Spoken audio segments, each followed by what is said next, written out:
വിശുദ്ധ എവുലാലിയ 4-ാം നൂറ്റാണ്ടിൽ ഡയോക്ലീഷ്യൻ ചക്രവർത്തിയുടെ പീഡനകാലത്ത് സ്പെയിനിൽ മേരിഡ എന്ന നഗരത്തിൽ ജീവിച്ചിരുന്ന ഒരു ബാലികയാണ് എവുലാലിയ. സാമ്രാജ്യത്തിലെ സകല ജനങ്ങളും ദേവന്മാർക്ക് ബലിയർപ്പിച്ചു കൊള്ളണമെന്ന് ചക്രവർത്തി വിളംബരം ചെയ്തു.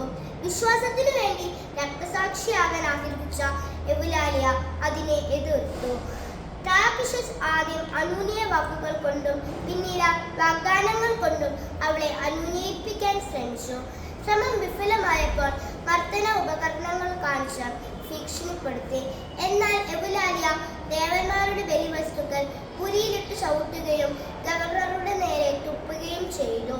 താൻ മൂലം 2 സേവകർ അവളുടെ ശരീരം ഇരുമ്പ് കൊളുത്തുകൾ കൊണ്ട് കീറി മുറിച്ചു.